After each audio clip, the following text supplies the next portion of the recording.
Hello student.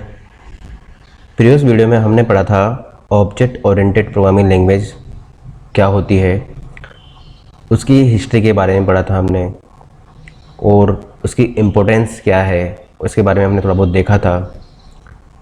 Translator के बारे में देखा था, कैसे फाइल कन्वर्ट होती है वो देखा था, कन्वर्टर कैसे वर्क करता है वो देखा था। और उसी वीडियो को कंटिन्यू करते हुए हम आगे आज देखेंगे। पुराने वीडियो के अंदर सबसे पहले हमने ओनली जावा का इंट्रोडक्शन लिया है। मैंने कोई अभी आपको टॉपिक वाइज जावा के कोई टॉपिक नहीं बताया है, उसके अंदर ओनली जावा का वो इंट्रोडक्शन वीडियो है जो आपके उन वीडियो में ओनली बस जावा के बारे में बताया गया है।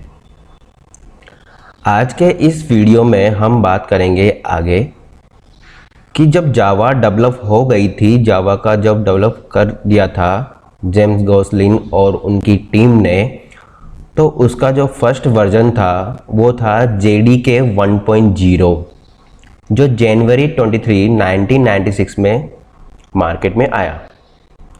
अब यहाँ लिखा हुआ है JDK 1.0। JDK का मतलब होता है जावा डेवलपमेंट टूल किट। इसकी फुल फॉर्म है JDK की, जावा डेवलपमेंट टूल किट। अब JDK होता क्या है? अभी तो हम इसको ऐसे समझ लेते हैं कि JDK एक फोल्डर है, लाइब्रेरी बोल सकते हैं उसे, जिसके अंदर बहुत सारी क्लासें होती है, मेथड्स होते हैं, प्रीडिफाइंड क्लासें होती है ना, वो सब JDK फोल्डर के अंदर होती है। इस JDK की हेल्प से ही हम जावा के प्रोग्राम बनाते हैं। क्यों बनाते हैं? क्योंकि JDK के अंदर सारी ही क्लासें होती है और मेथड्स होते हैं। मेथड्स का मतलब होता है फंक्शन।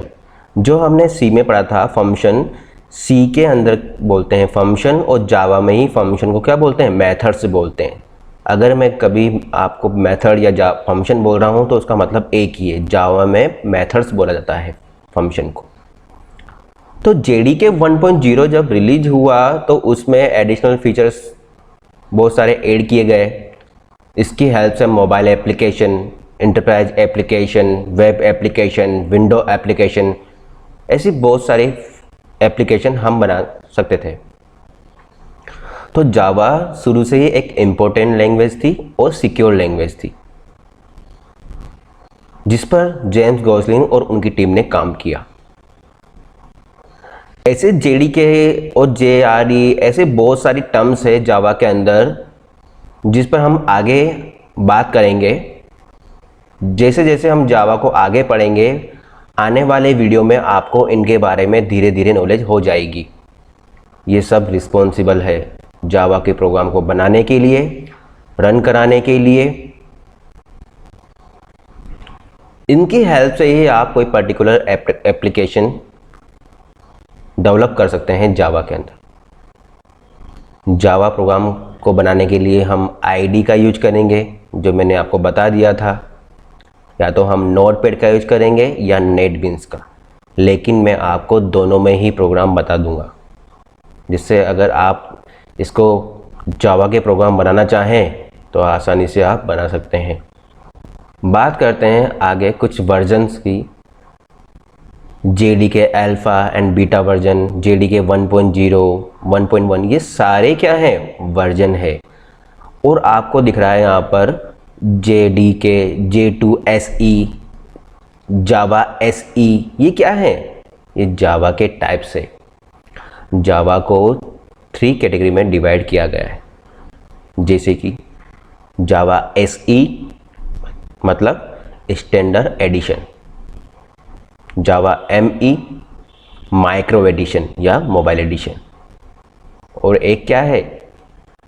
जावा EE इंटरप्राइज एडिशन।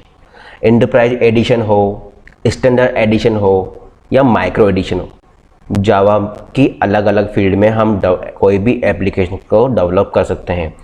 किसी भी टाइप की एप्लीकेशन को हम क्या कर सकते हैं? डेवलप कर सकते हैं। स्टैंडर्ड एडिशन के अंदर आती है कोर जावा। नाम सुना होगा आपने, अगर आपने थोड़ा बहुत देखा होगा। कोर जावा है, एडवांस जावा है, या माइक्रो या मोबाइल जावा है। डिफरेंट हमारी जावा होती। डिफरेंट जावा का मतलब ये नहीं है, ये प्लेटफॉर्म है। जैसे फॉर एग्जांपल कोई कंप्यूटर साइंस का स्टूडेंट है, वो ज़रूरी थोड़ी है कि सॉफ्टवेयर ही बनाएगा, वो हार्डवेयर का काम भी कर सकता है, वो सॉफ्टवेयर का काम भी कर सकता है, वो मोबाइल एप्लीकेशन ही बना सकता है। तो ऐसे ही है जावा के अंदर हम सभी प्लेटफॉर्म पर काम कर सकते हैं और मल्टीपल एप्लीकेशन डेवलप कर सकते हैं, बना सकते हैं। तो इसलिए स्टैंडर्ड एडिशन है, किसी का मन है मोबाइल एडिशन का तो वो मोबाइल का एप्लीकेशन बना सकता है। जावा के द्वारा हम मल्टीपल ऑपरेशन कर सकते हैं या एप्लीकेशन बना सकते हैं, जैसे मोबाइल एप्लीकेशन है, वेब बेस्ड एप्लीकेशन है, सर्वर बेस्ड एप्लीकेशन है। इनके लिए हमें जावा आनी चाहिए। और जो हमारा सिलेबस है वो है कोर जावा का, इसे कोर जावा बोलते हैं। और एक किसके अंदर आएगा, ये आएगा स्टैंडर्ड एडिशन। ये स्टैंडर्ड एडिशन, माइक्रो एडिशन और दूसरा होता है एंटरप्राइज एडिशन। इन तीनों के बारे में नोट्स के अंदर दिया हुआ है, जो नोट्स पीडीएफ के अंदर सेंड की थी उसमें लिखा हुआ है तीनों के बारे में, तो आप वहाँ से इसको एक बार देख लेना। तो ये सारे इस जावा के वर्जन थे जो रिलीज किए गए और इनमें कुछ एडवांस फीचर ऐड करते चले गए, जिससे जावा और सिक्योर और पावरफुल प्रोग्रामिंग लैंग्वेज बनकर सामने आई। बड़ी बड़ी इंडस्ट्री में, बड़ी बड़ी कंपनियों में जावा पे वर्क होता है, क्योंकि सिक्योरिटी की बात आती है। और सिक्योरिटी की बात जब भी आएगी, क्योंकि आपने सुना होगा हैकर्स ने ये एप्लीकेशन हैक कर ली, फेसबुक हैक कर ली, या कोई भी चीज़ हैक कर ली। हैक क्यों होता है? क्योंकि वहाँ पर सिक्योरिटी की प्रॉब्लम होती होगी। पहले अगर आपने फेसबुक का यूज किया होगा, या फेसबुक का यूज तो अभी भी करते हैं, फेसबुक पर हम कभी भी किसी की आईडी को आसानी से ओपन कर सकते थे, क्योंकि सिक्योरिटी पहले नहीं थी। हम जब उस पर राइट क्लिक करेंगे, इम्पैक्ट वेक्टर नाम से कुछ एक कमांड आता था, वहाँ जाके हम कोडिंग को चेंज करके फेसबुक का पेज को डिज़ाइन चेंज कर सकते थे। तो ये क्या है, सिक्योरिटी तो थी जो जिसे हम ब्रेक कर रहे थे। लेकिन उसके बाद जब फेसबुक ने या बड़े बड़े जो एप्लीकेशंस है उन्होंने सिक्योरिटी जावा के साथ रखी, तो इससे क्या हो गया, इससे जितनी भी सिक्योर प्रॉब्लम थी वो इजीली सॉल्व हो गई।